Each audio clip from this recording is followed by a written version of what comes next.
week is not about just trees, as you see pictured here, but about fall color.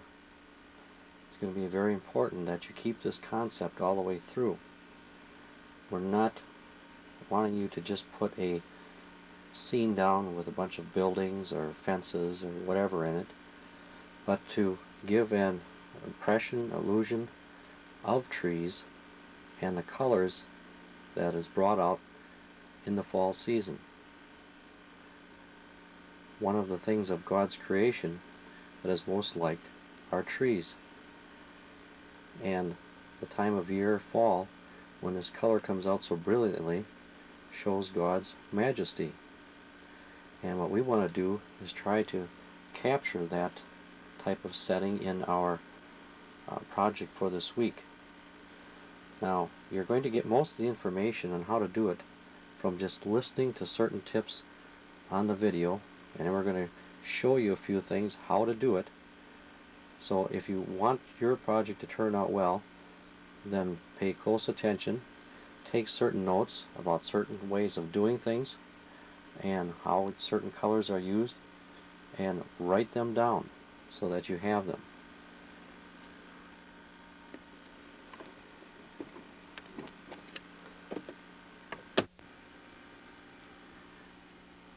In the interest of public safety, we bring you this announcement.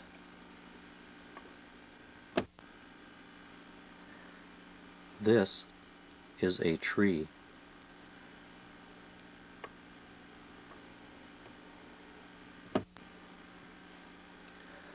This is a tree on drugs. Don't you take leave of your senses.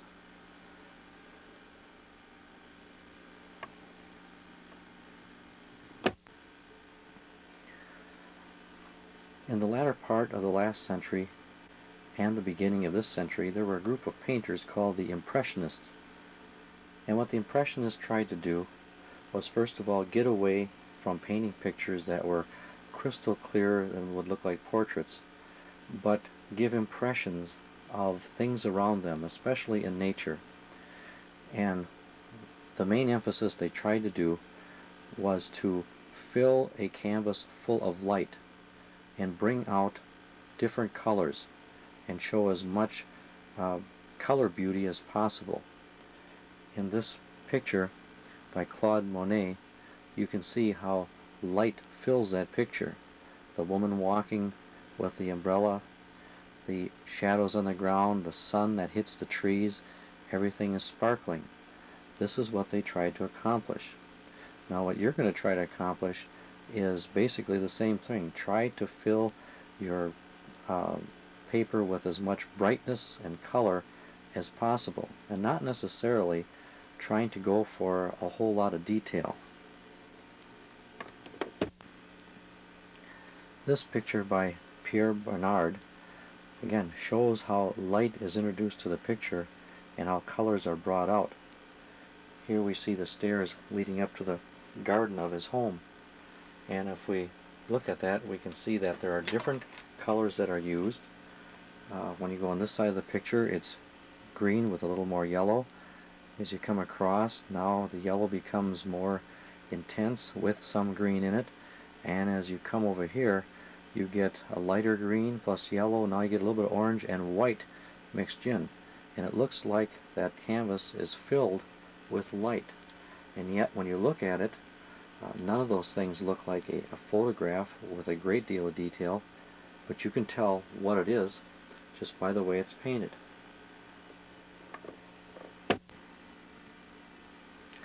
Sometimes people get carried away with trying to put too much color in a picture, and they get it to look like it's patchy or quilted. But with this picture by Alfred Sisley, there aren't a whole lot of colors in there. You see the blue for the sky and yellow mixed in. You can see the outline of those trees, and you know that they're trees, but again, they're not very detailed trees. And then smattered on there are bits of yellow and orange to give effect of fall, and then underbrush beneath them, and then the landscape below them is some brown orange, and yellow. So you can have color, and you can have a fall type color on a picture without overdoing having too much color.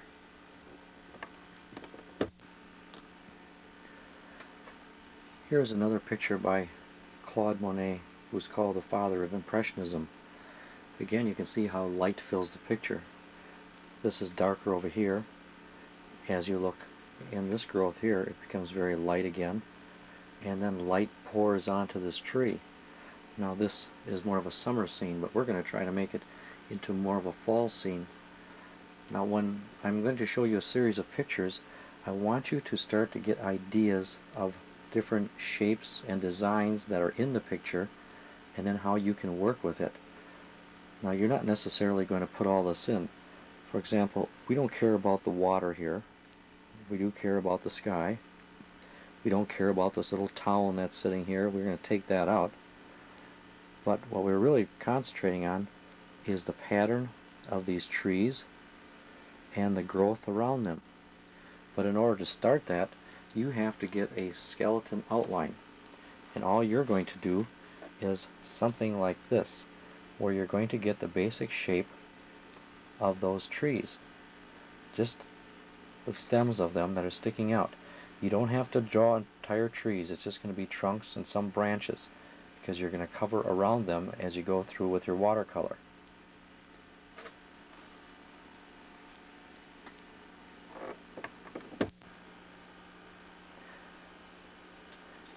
Here's an example of a wooded scene.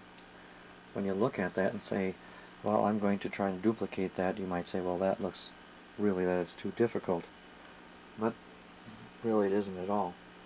And what you have to look at is, when you see it, first of all, you see a woods, very tall trees, and kind of misty in the background, a little bit of blue that shows for the sky. As you go down, filter down through this, there's a little bit of green tint in there as you go through. But when you look at the picture itself, what do you really see? You see the different very thin trunks without many branches sticking out of them, just straight up and down lines as you go along. Then you see different kind of branches, just very thin ones, kind of light in the background that fills it up, makes it look very dense. As far as the leaves themselves, they're not covering the whole trees all over. You get a smattering of leaves here, you get another group there, you get some that stick out right there, some in the background of this tree, and in the bottom there's some foliage. So you first of all want to be able to pick out these things, and when you look at it you say to yourself, I want to get a design that I can handle, something that's not going to look too difficult. So you try to strip away the things that are unnecessary and then come up with a pattern that you're going to be able to use. The pattern could resemble something like this. All we did was take the trunks for the trees, extend them all the way up. In the background, put a few lines in to show that there are thinner type trees in the back. And again, we're not looking for specific forms.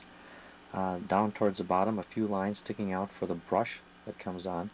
Now what you will be doing is making a watercolor wash and then building on that.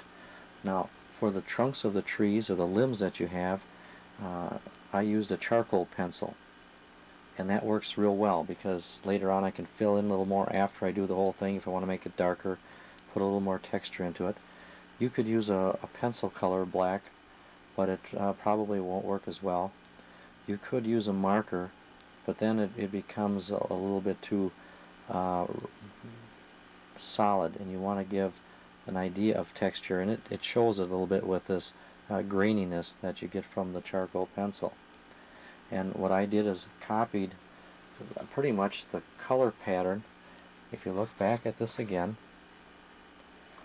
and now take this, and all I did was started with a very, very light orange wash over the whole thing, very light, went over the whole thing. Then what I did is added a bluish tinge to the top, so that you can see that there's going to be some sky that's going to stick through. Then as I went down through here, I added a little more orange tinge and then some green, because there is some green foliage. You're giving again the impression that those colors are there. On the bottom I went across to give a different kind of lines to the picture so that it looks like ground. So that's the type of thing you want to do. So don't be afraid when you see a picture like that.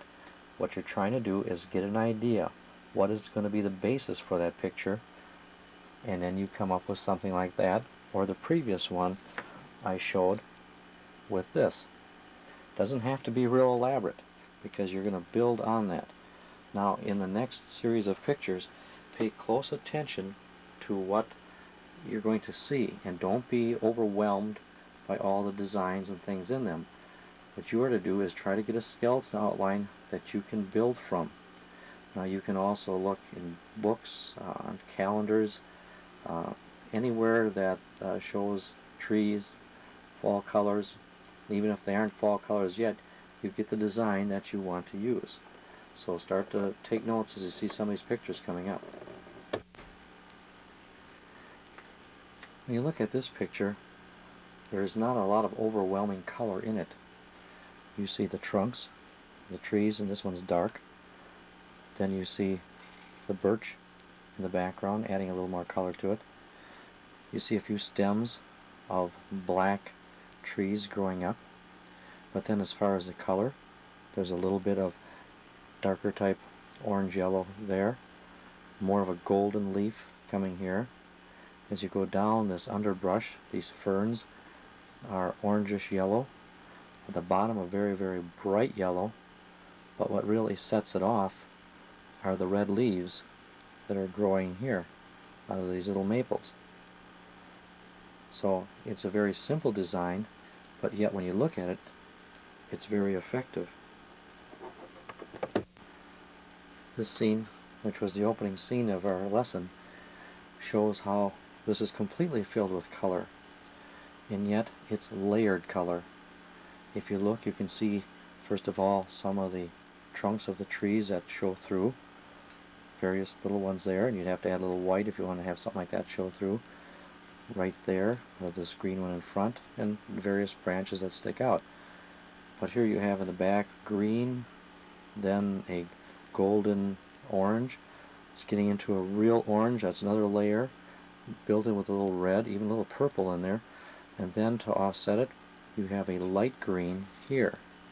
And then that pattern follows, where you have the dark coming, becomes brighter here, the little yellow in there sets it off.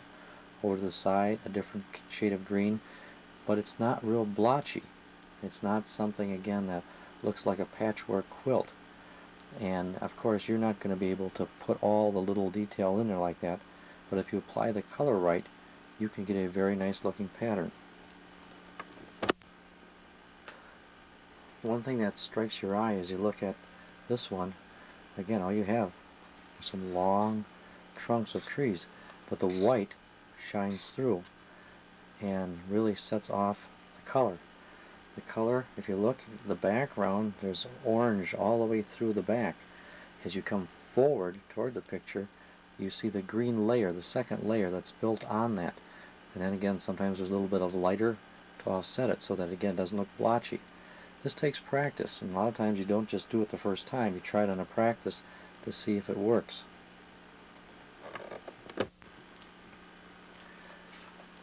Here we have a picture that you can tell it's fall, but there aren't a lot of bright colors. It's more of a golden brown tint to that tree. In this case, here's an old barn that's in the background, and you could put something like this in there. Don't make it real elaborate or have a road running alongside, but notice also that they have leaves on the ground. That'll give the look of fall. There's not a whole lot of leaves left on the tree. They've been falling off, but again, as we're going through this, get ideas. How do you want to do your picture?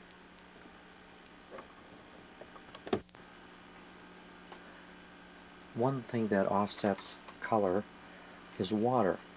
And here you can see a river, then the bank, and the trees alongside that. Now, for your color, you'd probably want to make this a lot richer in color. Take more of this green out and put more of orange and red and yellow in there. But notice on the water, it is bluer, lighter in here, and then as you get closer to shore, you have that shadow from the trees, so that's got to be a little bit darker. Now, you don't really see the reflections of very much trees, but you know that's what it is. Here again, you have a blue that offsets with this blue down here, and it's like a triangle that forms where your color is. It's also then extended over this part of the picture.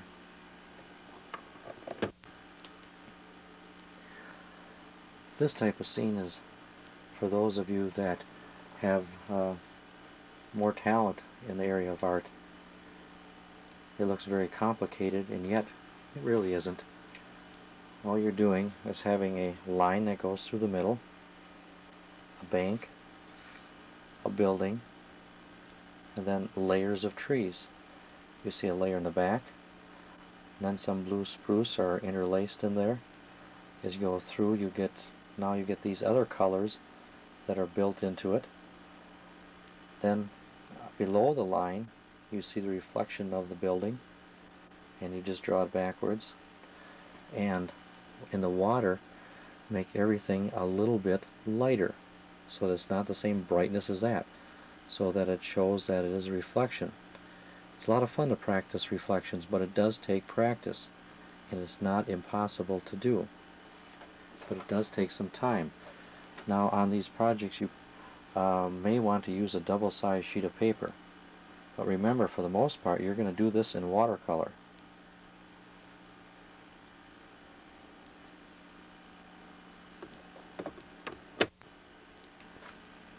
You can use different tints of yellow and green to get a very nice and beautiful effect too. If you look at this, the light is pouring in this direction, so this is very light. So what you can do is have this background wash very, very light blue, maybe make it a little darker blue as you go along, and then have very light yellow, maybe mix a little bit of white in with it, and then as you go over through here, you're adding a little bit of a green to offset it. You don't have to put a house like this in there, you could put anything you want. But when you look at this main tree dominates the whole picture.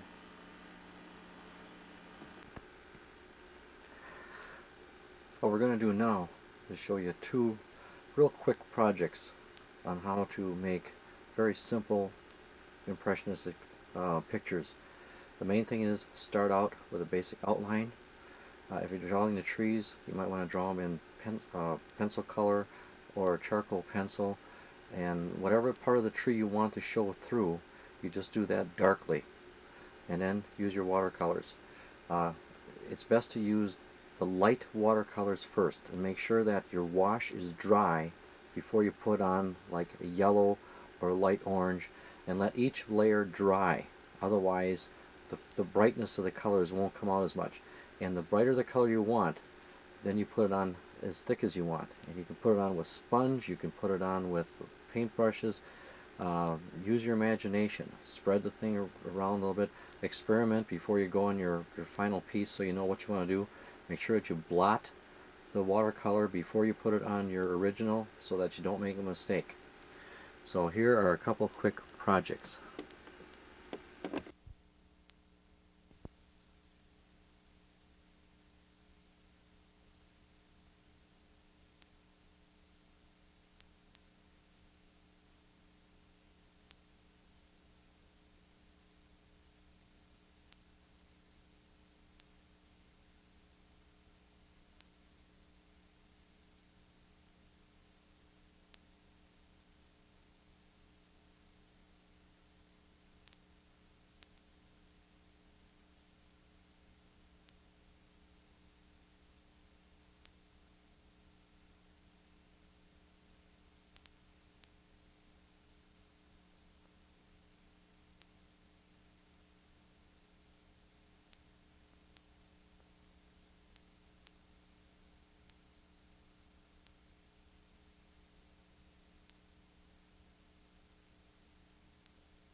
Hi, boys and girls. I'm Smokey the Hand. I used to be a bear, but because some careless kid tossed a match in the forest, this is what happened to me. Don't let this happen to you. Remember, only you can prevent forest fires.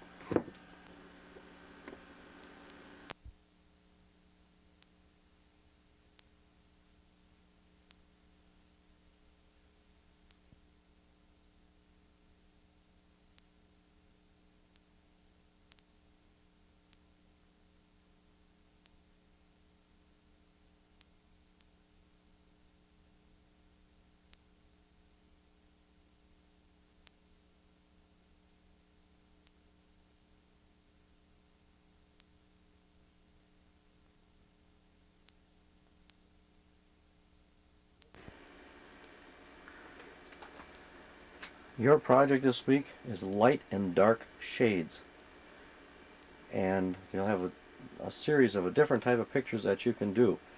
Remember the concept, light and dark, using only shades of black and white. And on these you will either use pencil, like a ebony pencil, charcoal pencil, pencil color, or magic marker. But nothing besides the black and also grayish tones and the white will show. This one is like an African jungle scene. You can see the warrior over here. You can see the moonlight here in the background. You can see the large gnarly tree and the vegetation around it. This isn't as difficult to do as it looks. The main thing is that you draw in the figure of the warrior so that you can tell what it is, because you're not putting any other detail except the outline. Then put where you want that tree. Once you have those two things in, then the vegetation isn't really much at all. Most of it's filled in with black. You just have to get the edges around it like that. So on this particular one, there are three different types of shading or color, and you have the dark right there. Then you have the intermediate, which is this here, and this is you do with a soft type of pencil, and then you just leave the moon white in the background. But you got to take your time, so this looks like it's filled in solidly but grainy type looking, and there is a distinct difference between the dark and the light. It's an intermediate type shade, and that's what you want to do. Now all these things that I'm going to show you aren't really difficult to do if you break it down and make sure that you get the figure that you want drawn correctly. Then it's just how you color it in. But it does take some time to do it. Make sure that you do not leave any kind of pencil lines show, and that if you're doing this, for example, if somebody did this in marker, that they would cover all the pencil lines that they had for the rough sketch. You don't want it sloppy either. If using some kind of ebony pencil, you don't want it smearing into the white of the moon. Now these next projects that I show you, I'm not going to spend an awful lot of time on, but give you ideas, and then you experiment around a little bit on which ones you want and pick the ones that you think. Again, at first when you look at it, it looks complicated, but breaking it down, it is not. Here we have a skier, and it looks, oh, how can I do that type of thing? Well, just remember, it starts with white, draw an outline of the skier, and then it's just a matter of filling in the black. And by the different types of strokes that you put in there, you're going to leave white between the strokes. It's going to look like snow. And notice that these lines are going in this direction. This is a great one if people like to work in ink or very, very thin marker. Works really, really well. The hardest part is just getting the outline of the skier the way you want them, and then really looking at it and seeing how do these lines go, and fill in dark. Up here it's not that difficult to pick some different dots and things in for the sky and the clouds. You have this line here, that's the top of the hill. You got to make sure that that stands out. Here you have a shadow somewhat, but all you're doing is getting a glob on the ground and putting lines across, leaving some white between it to give it the appearance of that skier, and then black dots around it to give more of the feeling of the snow flying. So while it looks real difficult, it may not be if you approach it the right way. And remember, you start with something that's white, and then just fill in the dark.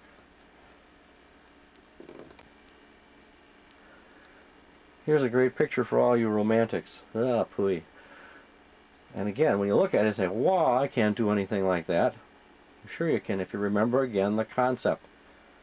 You start with something white and you fill in the dark. You have the moon up there. You have large rocks in the seashore. You have white surrounding the figures here. And then you just have the darkness as it goes away from that moonlight shining. So what you do is you draw in the moon, you draw in the rocks where they're going to be, where the shoreline might be, draw in the figures, and then start from the top and start filling in dark. Then here you leave this little white going through like clouds in front of that moon. So you come down here, you'll leave a little bit of white on the top of the big rocks so that they stand out. As you get to the water, here's a couple of black lines going across. Here's the shadow of the rock below here. As you go across, just start filling in black, and then you notice that there's some gray and black. That's what gives it the feeling of water. So you have different shades, and you got to pick out those shades. So you have white, black. As you go along, here's a little gray. Here's a dark again. Here it becomes gray again. Here it becomes white. Here it's black, and that gives the texture of the picture. But here, it's mostly left white with a little bit of black around the figures themselves, and make them look humanoid. Give them a chance for life on this earth. Draw them correctly so they look like something we can recognize. This is done very well in some types of pencil, ebony pencil, drawing type pencils, this thing, so that you can get the different type of shades in there. It's one that you got to take some time on, but it really turns into a great picture if you do it the right way.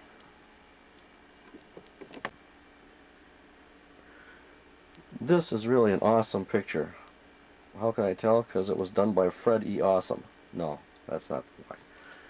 It's neat because it's as though a person is standing below the water looking up at a scuba diver.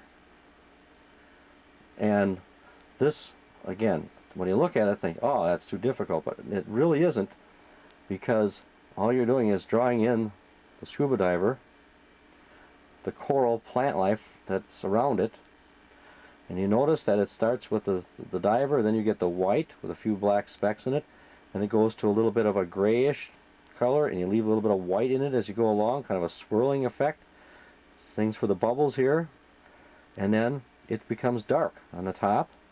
And here, the same thing here. The coral is lighter right around there. As you get towards the bottom, it becomes darker.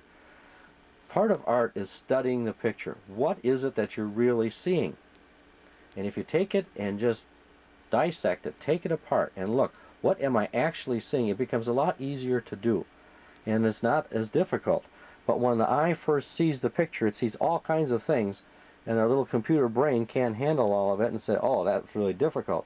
But when you take it section by section and say, how was this really done? You say, oh, that wasn't that difficult. Well, it's the same thing with this. Just take your time with it, and you can have a really great picture.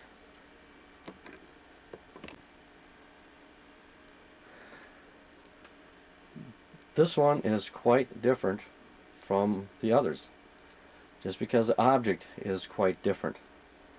Here you have the front of a car, and you see the perspective in a picture because it's larger here, and as it goes back it becomes smaller.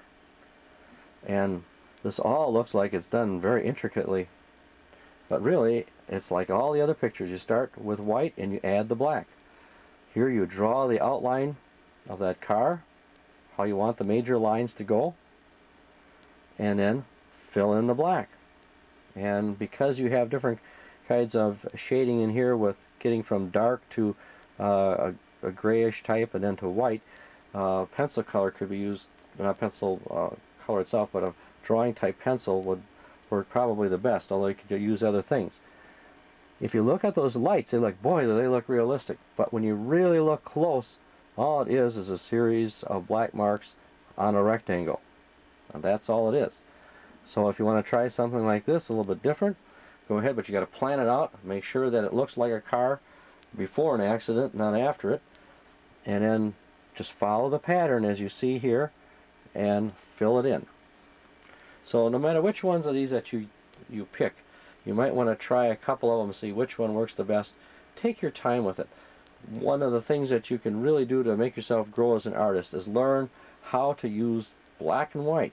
Forget about color. Just how can you make a picture look so good with just using different shades of light and dark. If you can master that, you'll find that your ability to be an artist will become even greater when you start to use colors.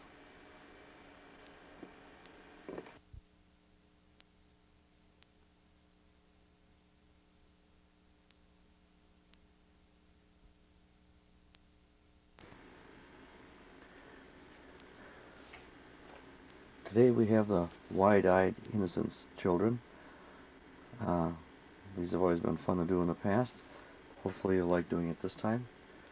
We'll start out with what you can use for colors. You can use watercolor for background or even the clothing. You can use magic marker, but that generally doesn't go very well for the face and any kind of skin, except if you have a flesh colored. And pencil color. You also could use very, very lightly pastels or chalks around, or if you have regular paint, you could use that too, but do not use crayon. The main thing is you want these features all to stand out. And when you look at these children, although they kind of look cute, they're odd in many ways. One odd thing is the big head that they have, small neck, and then the head compared to the body. So when you do this, you first want to sketch out the approximate size of the head and how you want that body in relation to that head. Make sure that you proportion it in the middle of your paper. Then you can throw in the little incidentals like little flower, little bunny, this type of thing. What sets us apart are the features that stand out. The curly here that's frizzled at the ends, the wide eyes, and that's what you guys should really work on.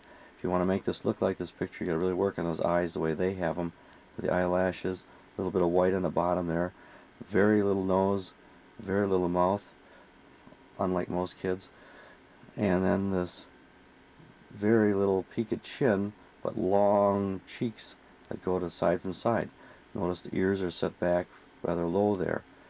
The rest of this is not that hard to draw. You got to concentrate on this.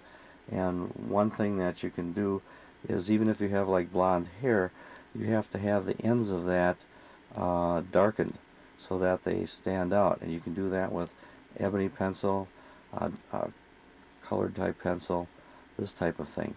You have to experiment around a little bit. But it's just like a cartoon character, whether it's Bugs Bunny or whether it's a comic strip like Batman. You've got to practice drawing it before you get it to look like the original. And sometimes you're just going to have to take several sketches until you get that face and the body length right on it.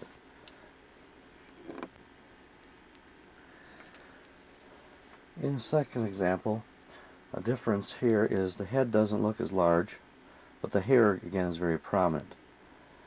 And the difference is you have a bigger mouth. Now they're getting back to normal. And the eyes are not open but closed, and all you can see are eyelashes. And it's important that you draw those eyelashes in the way you see them. And that little child is happy now, probably because somebody just changed his daisies. Here you have a few more things added to it, a couple teddy bears, a couple blocks. Everything applies to exactly the way the other one was. Just take your time and draw it. In this third example, we're back to the eyes being open. That's why they call them the wide-eyed innocence. And a little bit different, here this little girl has a little bonnet on it, probably because she has lice. And cute little dress. You can barely see it there, but she's holding a little basket in her hand. And up in the corner you have a little birdie ready to peck her wide-eyed innocence out. And makes for a nice little picture. You can add color by putting good color into the girl's outfit and using like green leaves and putting like a little yellow bird or whatever you have there in this side area there. So each one of these 3 pictures has other things in it besides the child. The other things are not the main thing. It's the child, and if you zoom on to something, it's got to be the face. If you capture the face right, the rest looks right. Sometimes students in the past have neglected that, try to put all their attention on everything else, and when it came time to the face, they had some kind of hideous Frankenstein creation. Didn't even look like it. So take your time with that.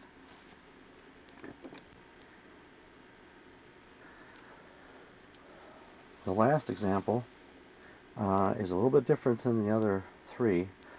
Here you have a full action figure, and this again is not that difficult to draw. The head is in proportion to the body compared to the other ones, but you notice the upslant of the arms there, this line and the leg going down this way, this one, and then the stomach, little pudgy tummy there, and the leg going back there. So you have a direction of there, going there, and going there.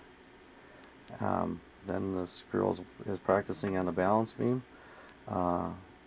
Take your time with the fingers, make them look like pudgy little fingers, like a child's, and put some kind of good coloring into the leotard that she's wearing. If you don't have a decent skin color, I would suggest you not doing this picture, because there's so much showing in the legs, the arms, and the face that if you don't have something that's going to resemble a skin color, it's not going to turn out that well.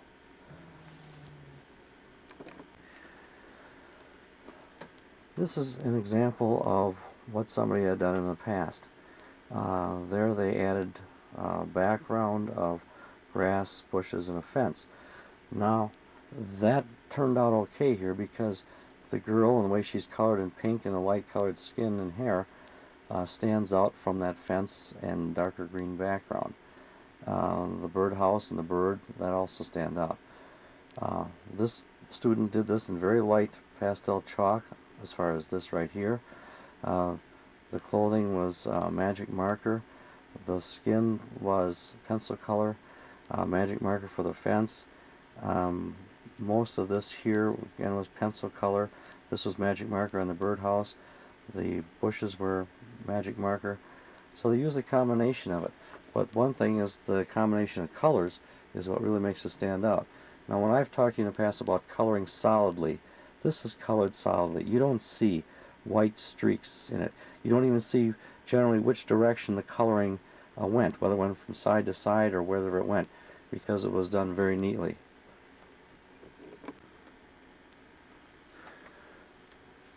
Here's one more example of what another student did.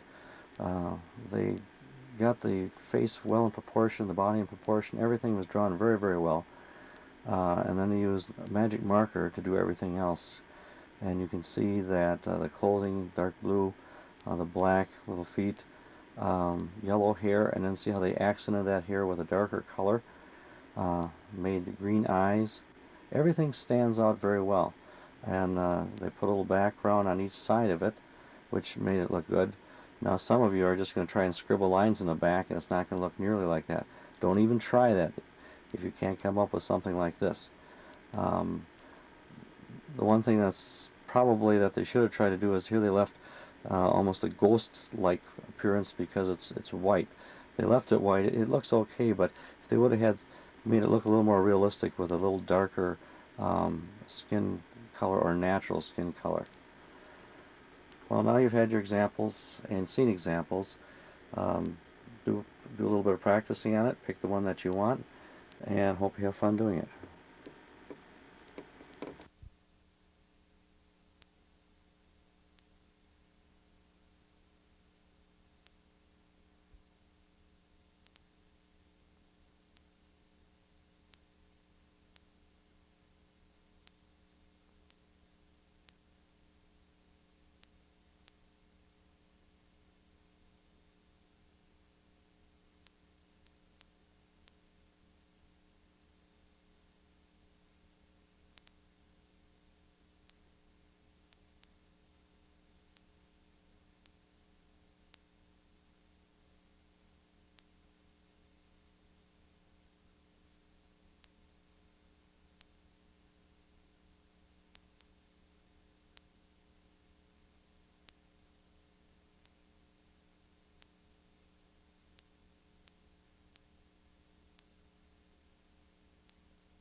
Today we're doing calendar art.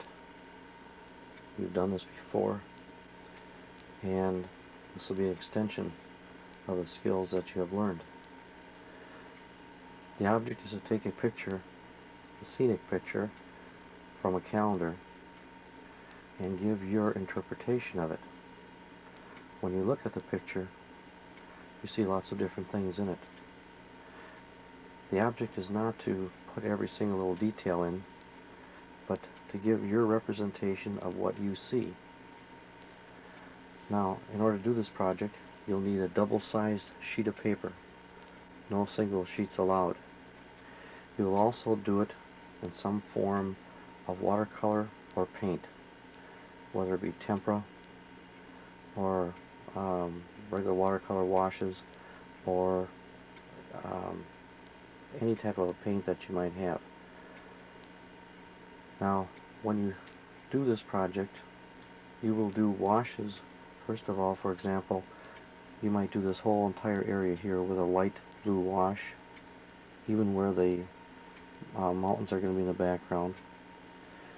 And then, as you get the one wash on, then you put a darker wash for the water, and the same thing for the sky, until you get it the way you want it.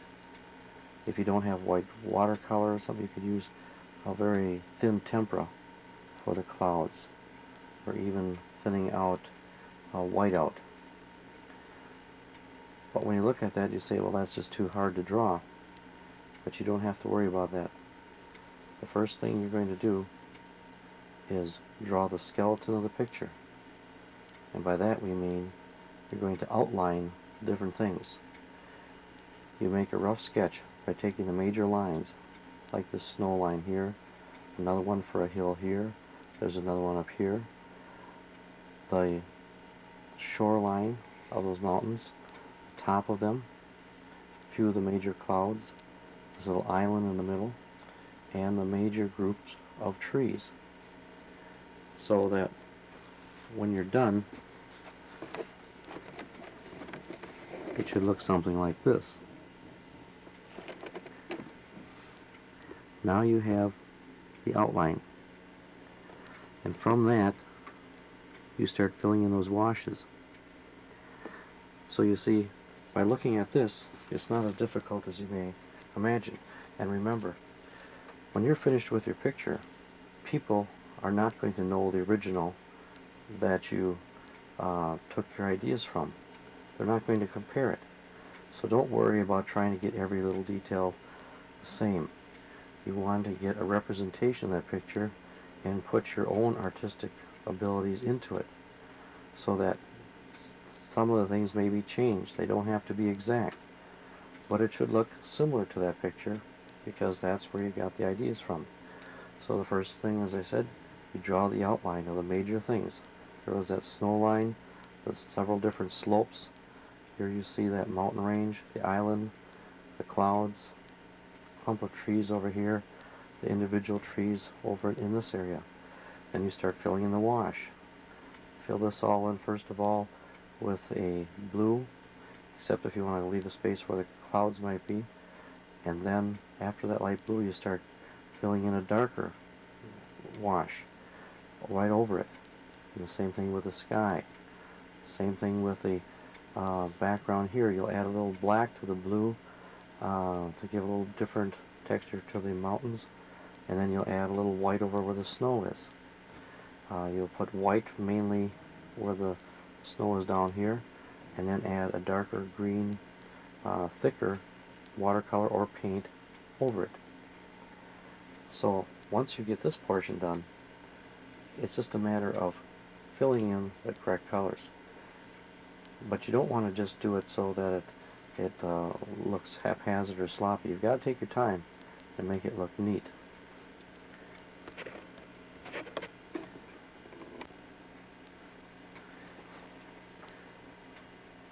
Here's a second example. Here we have an old mill set in a wooded area, and a little waterfall and stream from that.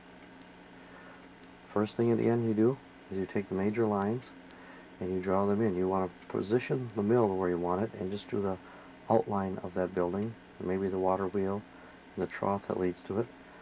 You want to take major hill lines like this one here, the rock up there, this rock, outline of that little falls. You want to do this big rock in front, this one here, and the clump of trees that hides the mill there, and also this big tree that's in front there. Now when you do your watercolor wash or tempera wash or paint wash, however you do, you notice that there's some brown in the background there.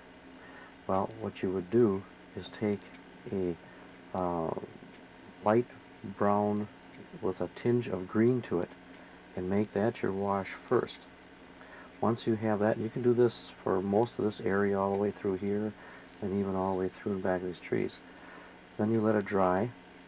Then start taking a green, not too thick again, and start putting in your green coloring for the trees in the background.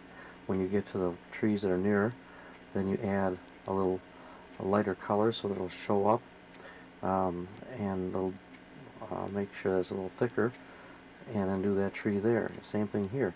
Now you're going to get a little bit lighter yet, it's closer, but it's not going to be solid because you can still see the background there, and that's where that brown wash starts to come through. Something like this trunk that goes through there you would do a darker color yet.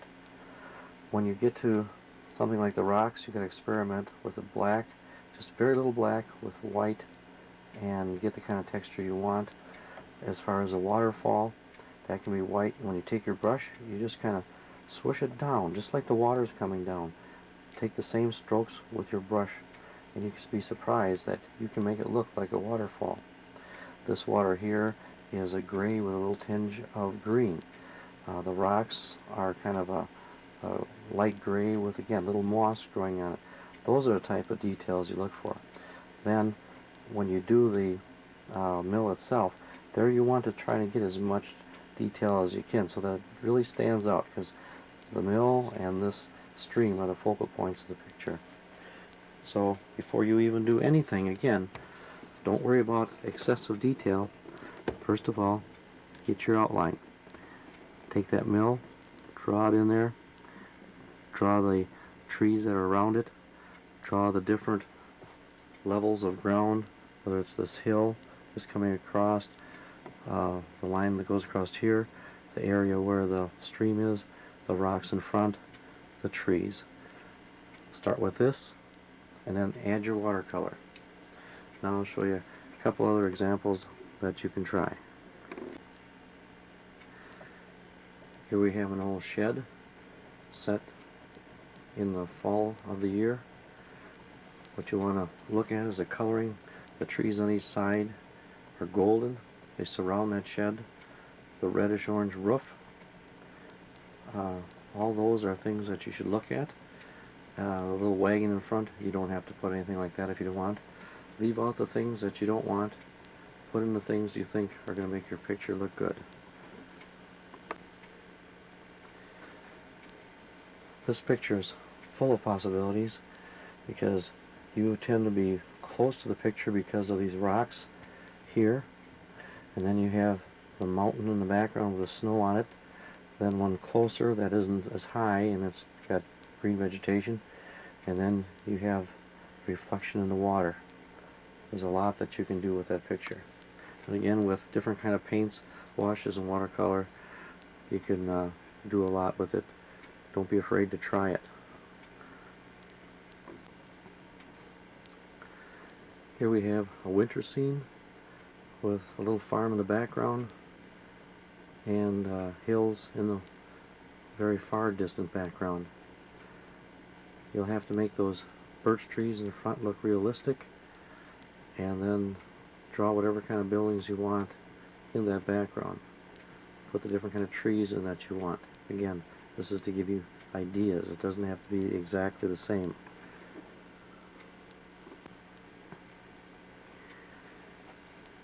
This picture is rather challenging, but not impossible to do. In the past, we've had several that have done an outstanding job on this one. Here you have the covered bridge in the background, and then the waterfall here going into the rushing stream. The main thing is layout, again, your outline of major lines, where the breaks in the ground come, where one spot is higher than another, and keep that in mind as you're going all the way through this. So you have to practice with how to sweep those brush lines down for the water. And if you practice on another piece of paper and get the idea before you start, you should be able to do a good job on this. Here we have a nice bright lit sunlight picture, and you can see the focal point are those large hills or mountains in the background. The trees are very close. You can see the sunlight bounce off the side of it here, the different lightness of those leaves, the lightness of the grass in the valley, and it all seems to narrow down like a telescope right to see those majestic hills in the background. With a little bit of ingenuity and creativity, you can come out with a very colorful picture. And the detail you want to put are like these little bushes that are sticking out in different areas, little different colors where these other things are in the background. The shadow over here. Really study a picture before you do it. Think, how are you going to do it? How can you get as close to that as possible and come out with a nice looking picture? This southwest scene is very much different than the others, simply because now you have to deal with a clay or sand-like soil, and then these, what they call the totem poles, sticking up in the background. So you have the blue as a contrast to this light sand. So you'd start out with a very light, probably brown orangish wash, and then take a brush and just add a little bit of a dark brown or maybe just a tinge of black to the same color you have. You take your brush and squiggle along as you come along to give these furrowed looks as it comes through the picture. This is another thing you have to practice, just like the stream. And notice also the shadow here. You can't see what this is because the sun isn't hitting it. Although it looks easy to draw, it's the coloring that makes the difference. And when you're done, that people understand what they're seeing. This is a school news update. It seems the cheerleaders have been practicing a new routine. They've even tried to incorporate their pets. They brought them along on the playground and gave them a tryout to see which one could serve as the Panther mascot at games. We now go to the playground and watch the goings-on of our cheerleaders and their new routine.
Today we're going to draw the faces of peoples from different cultures.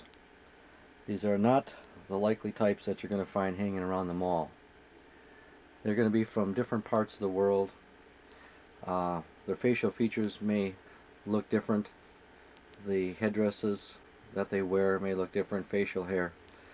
And that's what makes this a little more unique than just drawing a picture of a man, woman, or whatever. But the main thing when you look at this is you look at it and you say, boy, that just looks too difficult. But as anything, you go back to that skeleton type picture that you want to draw, and you'll see on your examples a series of how these pictures are developed. It's very important that you follow those series of drawings from, first of all, getting the outline. What you're trying to do on this little one here is to get the correct facial shape, and then what is the shape of that headdress that he is wearing here. So this Arab sheik, or whoever it may be, looks kind of rough and gruff and hasn't shaved for a while, doesn't know where his razor is, but this may be typical of how this person looks in his part of the world.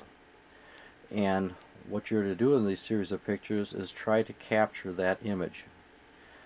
But again, going back to, first of all, make it as plain and simple as possible. Forget the beard, forget everything else that you see that looks like detail, and just go to get the shape of everything. Look how the eyes are lined up through a line, through the bottom of the nose, where the mouth is, where the chin will be, and do this very lightly so you can barely see it and that you can erase it. So if you make mistakes, you can make changes. You're building on from one step to another. Then you go down to this other one. Now you're giving a more defined shape to the head on the top. You're making the face stand out a little more shape on the nose, on the mouth. You're starting to put the sides in of his headdress that's hanging down there. And then finally, you start filling in all the other detail. So when you look at a picture like this, don't look at this one. Look at how it got started, and you build on from that point. And you find out that you can become very accurate in drawing these type of pictures. Now you want to do this with a very soft leaded pencil so that you can put shadings in and make it look more realistic. You may even want to use somewhat of a charcoal pencil, but that gets a little messy. But use the regular drawing type pencil with a softer lead. Don't use anything with a sharp point to it. And when you're doing this, make sure, as I said, you draw it very lightly to begin with, and then fill in darker as you go along. When you're done, it should look darker because you have built upon it and then filled in what should be blacker in tone. And when you're done and you stand away from it for several feet, your picture should look like this, and in most cases yours will. Students in the past have had a lot of success with this. Okay, I'll show you a couple more examples you can use. Here we have somebody that would be typical of like an Indian Raja, and not Indian in the Western Plains, but India in Asia. And again, if you look at this, you say, boy, this is too difficult to do, but it really isn't. It becomes fun to do these type of things because they do have so many different characteristics in their face. And again, you will start with the examples that we give on the other side of your sheet and follow the lines that where the top of the eyebrow should be, where the nose should be, where the mouth, and get the shape of the head. If you get the correct shape to begin with, it becomes relatively easy to do this. And then you want to fill in. You notice on this particular face, you're going to have very dark for the beard. But the face also is going to have some lines that you're going to have to put shadows and things in to give them that rough type of a look. Not exactly who you might find in front of a Sunday school class, but he may be a nice person, who knows.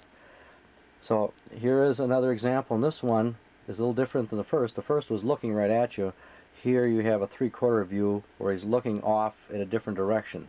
So you've got to be careful of how you draw this side of the face here, where you position this eye, and so forth. So whatever position the head is, you have to watch it very closely, otherwise they're going to look like some mutation. Here we have a young Oriental girl. Now the difference between this and the other two, number one, if those of you haven't figured out, she's a girl. The second thing is that, not like the first picture where she looks straight at you, or the second picture where he's turning off to the side, but the head is bowed down. It's looking downward. And the eyes are closed. So don't try and draw this picture with the eyeballs wide open, or she's really going to look like a goofball. First of all, again, you want to get the right shape. Now on your picture you might not be able to see the two examples of above, but it shows how you start it and how you get the shape of the head. It's starting to two lines that are starting to meet. They go towards each other, and that makes the head narrower going down and give it that look that that person is looking down. Now one thing I would add at this point, for those of you that would like to put background in color or watercolor or paint, go ahead and do it. But just make sure that the complexion then looks right, not that they look pasty white like the Avon lady forgot to come. So you may want to do this. You may want to put color in your picture, and you can do that. You can either leave it black and white as a pencil type drawing, or you can use like say watercolors, paints, even markers for some of these things, but markers will tend to take away the realistic look at it. Now in this particular picture they give attention to the hair, and look where they have the different kind of accent lines, because when you're done you want it to look as though the light is shining off the top of the head and you see a different shade. These are lighter in this different area. Don't just put a big blob of black or something for the hair, because you want these features to stand out.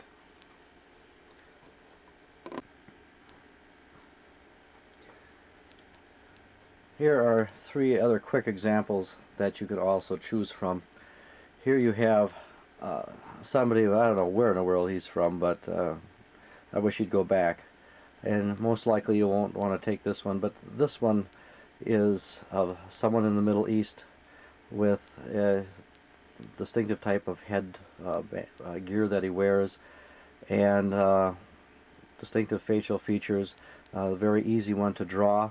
One on the top, here's somebody from south of the border that hasn't read the Surgeon General's warning on a pack of cigarettes, so he's got one dangling from his mouth. You don't have to draw that in there. But here you take a lot of different shading to make this face look just the way it is. The sombrero, that way. If you really look at it, a lot of the top of the head is just rounded here and taken up by the sombrero. So once you get this shape right here, hair dangling in the eyes, and how you have the nose and chin and wherever all these things belong, make sure that then you draw the sombrero large enough and not some dinky little thing that makes him look like he's from a kiddie show. The other thing is, if you look on something like this ear, it's not standing straight up and down, it's slanted, and that's because that's the way ears are if you look at people around you. And he also has a 3/4 look. He's not looking straight ahead, he's not looking to the side like this one. So you got to be careful of how you put these eyes in. You're going to have more space on this side of the head with the eye than you are over here. If you put the eyes over there, it looks like he was in a very bad accident. So you take your pick which ones you want to do. You might want to try a couple of them and just lightly sketch them out and see which ones you can come closest to, and then take it from there and try to do your best. And you can either do it with color, as I said before, or you can just do it in a pencil drawing, but make sure that you do shading and not just draw. You must have the shading so there is darker tones for the face compared to the hair, compared to what the clothing might be, or even the skin color.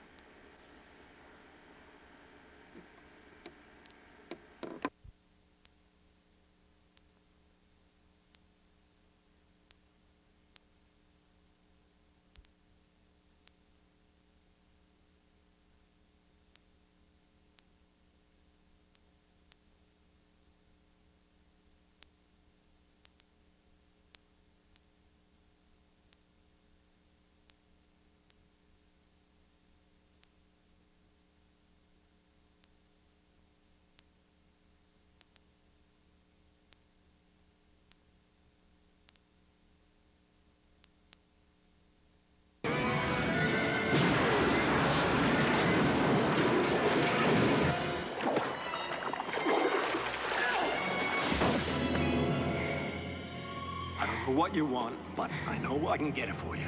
With a minimum of fuss. Money. Jewels. A very big ball of string. Your blood, Max. My blood. I gave at the office. A half pint. I'm talking gallons. Let's make a deal. Other than my blood. What can I do for you? Sorry, Max. A die for a die.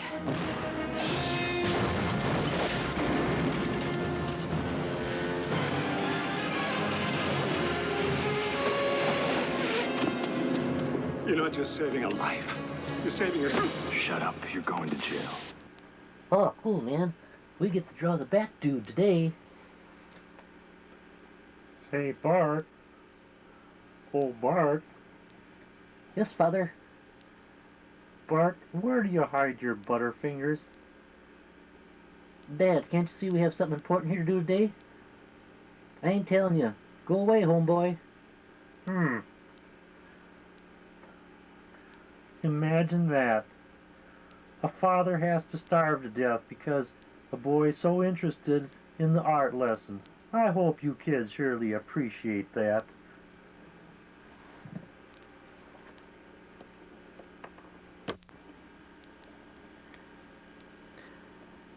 Today's art project is superheroes. Originally, most of them started out in comic strips, and later, of course, movies were made from them. But you're going to get to choose from a number of them, and hopefully you will get a better idea of what cartooning is all about. We know that these figures in the comic strips aren't realistic looking, but they do represent human beings, but with superhuman powers. And what you are to do is to try to capture as close as possible the character of that superhuman figure and draw it as well as you can and add as good of coloring as you can, and hopefully we'll turn out with some pretty good projects.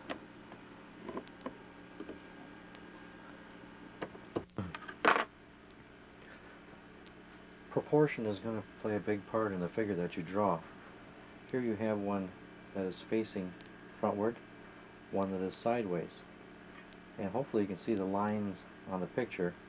You'll have a duplicate that's also handed out to you and shows the proportion of how large the head should be, narrow line for the neck, upper part of the body, stomach, hip area, thigh, lower parts of the body.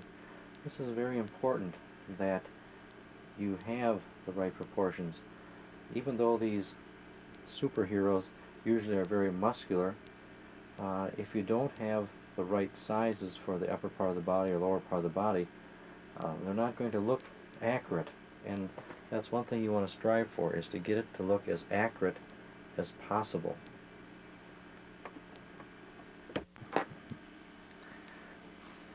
It's one thing to draw a figure standing, looking at you, or if he's sideways, but it is a little more difficult when you have them doing some sort of activity.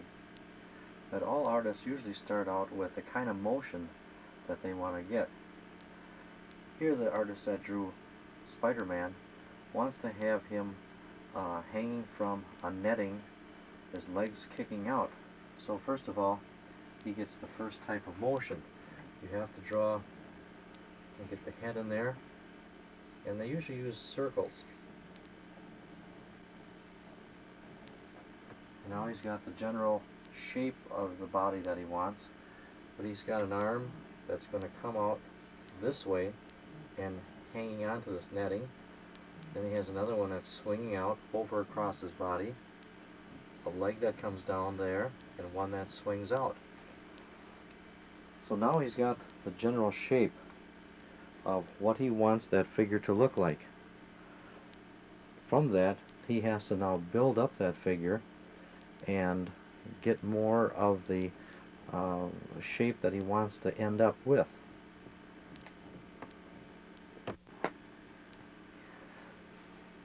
Now he's going to put the meat on the bones, and where you have an arm that just sticks out and looks like a stick, as you see on the top here, now he's going to start filling in. Same thing, the roundness of the body here is going to be more humanized to make it look like a chest that's well proportioned. And we'll take a little closer look, and you can see how these things then are starting to be developed. So the one arm that comes up now has fullness to it. And again, he's still going to get the right proportion to it. He's got the head sticking up. All the chest comes out. All this arm is going to come out. And he's filling in that basic part of the body. Here he had to put it so it looks like the knee is bent. Here he's looking at so that the leg is extended out. And then he'll put in several of the other lines to show the direction of how that body is bent. And here again is the netting.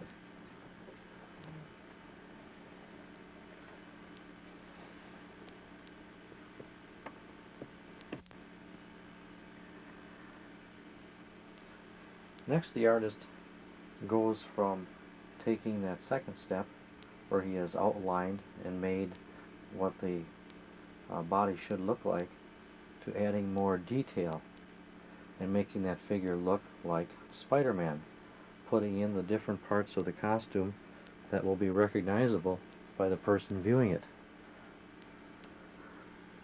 As you see, as you look closer, now that detail is added, and we can tell which one of the action characters that is.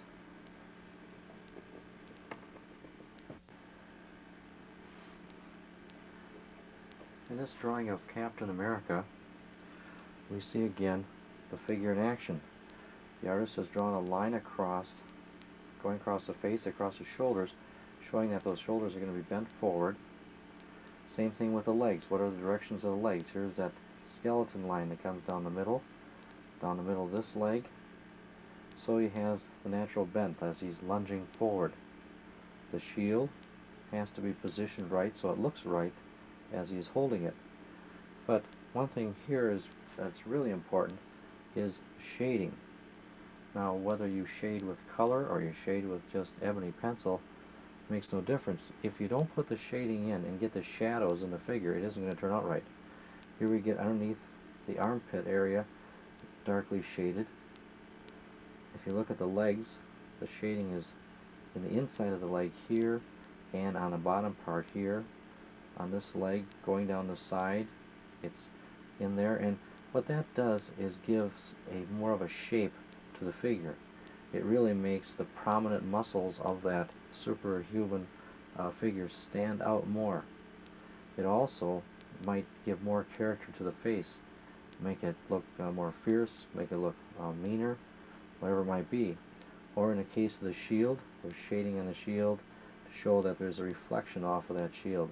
So as you study those pictures, make sure that you get that shading right. The same thing in the chest area here, where this is darkened in here. It adds to the muscularness of the person, and also then allows the symbol to stand out more.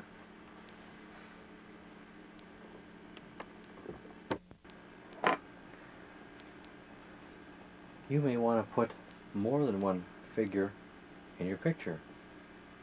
You may also want to chew on your socks, but I think that putting more than one figure is more fun. Now, in this case, the artist put Robin in front, then Batman, then the shadow in back to give an effect.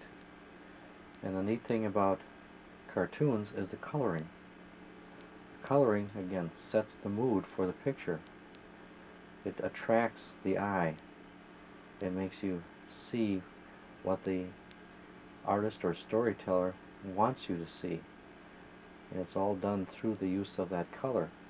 You can see where this is lighter with the yellow, and then Robin is lighter, then Batman gets darker, and then the shadow. But in the shadow again, you see a lighter color so that your eye is attracted to three different things at once. Now, when you do color, the best way usually is with marker. You could also use pencil color, but you just don't get the same effect. You could, in some cases, use a watercolor wash for a background if you didn't want to fill all that in with marker. But the brightness and the solidness of this, there shouldn't be any white showing through in any of your coloring on this, unless there's supposed to be white in the picture somehow. And the accenting is used, just like in Robin's hair here. It's black with just a little bit of blue sticking out there.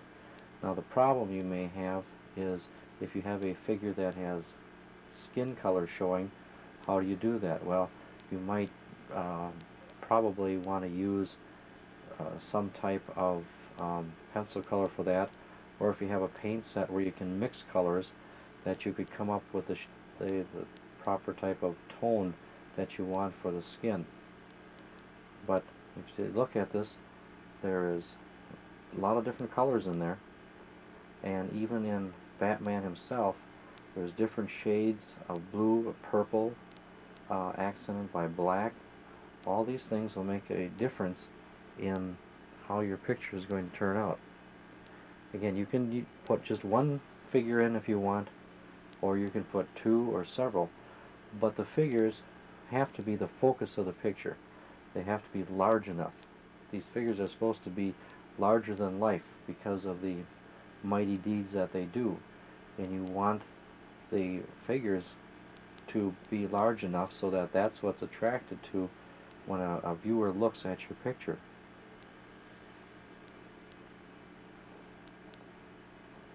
One thing also, try not to get too much into your picture. If you look here, they're just the figures, probably the top of a roof that they're standing on here, and then the moon in the background, and then the circle of red. There's not any other really detail except on the figures themselves, so that do not make your picture cluttered. That could be a mistake.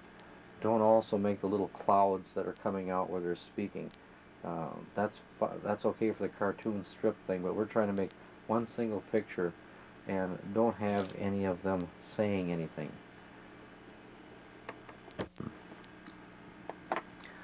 Now this picture is very similar to the last one, except there's one figure in it, and that is a Batman. But the one thing I wanted to show you here is, for example, the outline of the buildings, Gotham City, where Batman is supposed to come from. And here is just a silhouette. You don't see the windows, you don't see anything else in there, but you recognize that he's high up on a ledge in the city, that the moon is shining in the background, and it adds to the picture. Again, it's not cluttered.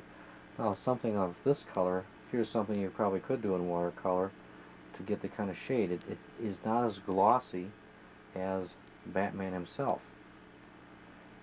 but it's not supposed to be. It's supposed to set Batman apart by having this duller in the background here. The cape and the figure himself stands out quite a bit. Now, even with color, notice on Batman here how the shading is in the arms to give him that muscular look, and it's just adding some black over kind of a gray. And same thing with the leg, giving the muscles in the legs emphasis. That's what you want to do. The cape too, you wouldn't just take that cape and make it one solid color. You can see it's lighter here, where let's say the light from the moon is shining on it, and then the folds of that cape, you can see they're lighter as you go along. And that's the type of effect that you want to get. Same thing on the face. It's dark right above the eyes, but the rest of it is lighter so that you can see those ears stand out against that background.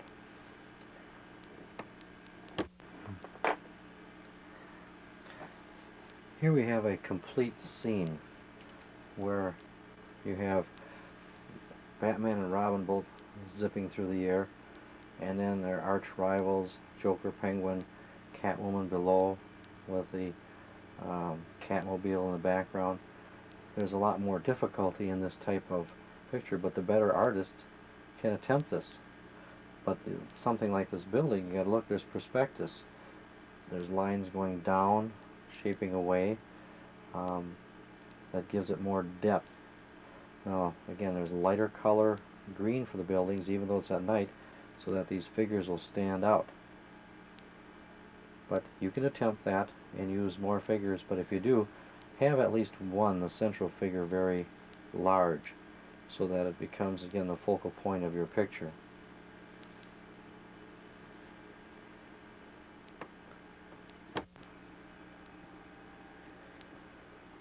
Several things that dominate the superhuman superheroes, for most of them anyway, is that they all have their specific type of costume that you identify with. And most of them also wear a mask. Now that's not just to hide a bad case of zits, although that could very well be. But that's to add mystery. The same thing with pictures usually have shadows, or they take place at night. That they're always fighting evil and sinister villains in darkness, which is usually associated with evil, and that they're the good guys. So to bring out in your pictures, a lot of times you want to bring out the mystery behind that person that's cloaked in that costume that he's wearing, and that the shadows are again showing the mystery, the darkness of night. A lot of times the creators of these people got their ideas from different heroes from the past. The man that created Batman, I believe, got some of the ideas from watching or looking at the stories of Zorro, the masked man who was in the old Spanish Southwest and would fight crime, and he was always had that mystery behind the mask, and he would usually strike at night and wore black. Well, Batman is kind of a takeoff of that. Now, you don't have to just do Batman. You can do any one of the superheroes that you want. I've given you some examples that are being that are passed out.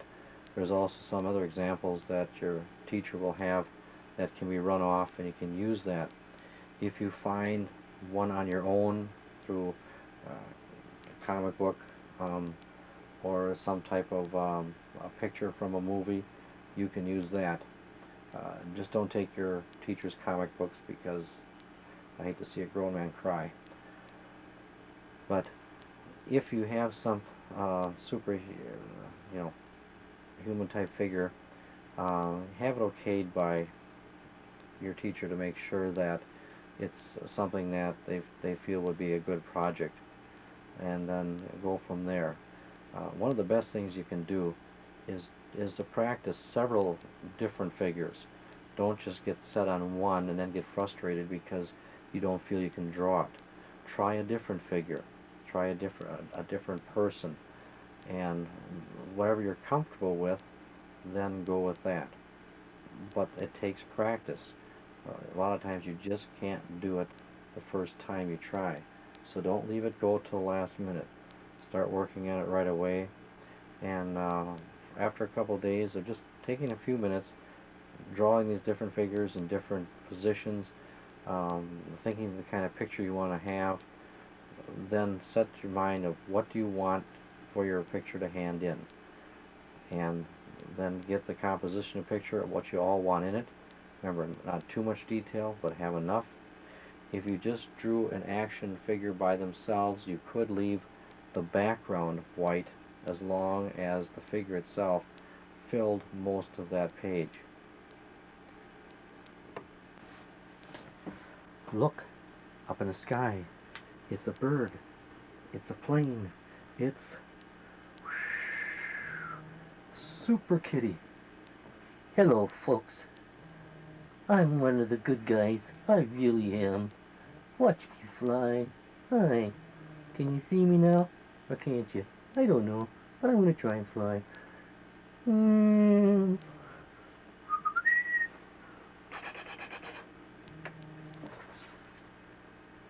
Hey, get me out of here. I'm not an airplane.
Your project this week is to make a Christmas card. The problem with it is you have a small space in which to work, and you have to get the design out that it'll mean something to the people who see it. What you'll have the problem with is probably trying to put too much into the design. Here is two examples. They both represent the Magi coming to visit the newborn Christ child. On the left, we see the symbols of them, the crowns that they wear, the star that they follow, and the gifts that they bring. On the right side is a picture of them. Now, you're only going to be working with two different colors, so a lot of the detail that you put in will not show up. So you have to be very careful on how you design your drawing. If you try the one on the left or the right with the three on the camels, you probably will not get a lot of that to show.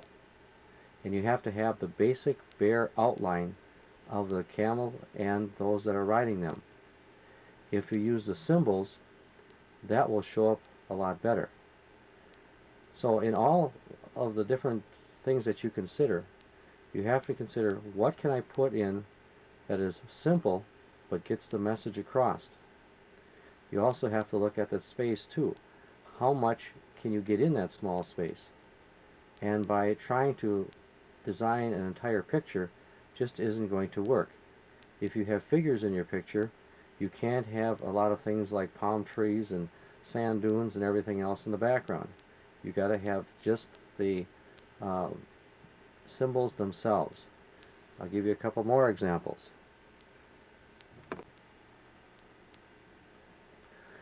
Here we have a manger scene. The one on the left is very simple. A basic outline with Mary and Jesus and Joseph standing by. The one on the right shows an entire background, complete with an animal, a window in the background, and the star. The one on the right is generally too much to put in a small space. The same meaning could be conveyed by looking at the one on the left. It's a basic, simple outline. Not a lot of detail. Things that'll show through in two different colors. You may also want to look at the one on the left and just put the mother and child and leave Joseph out of it. By doing that, you again convey the message of the meaning of Christmas, but you don't have so much fill in there that it's going to look kind of junky or too overfilled. So be careful when you want to get a scene. You got to remember, make it as simple as possible.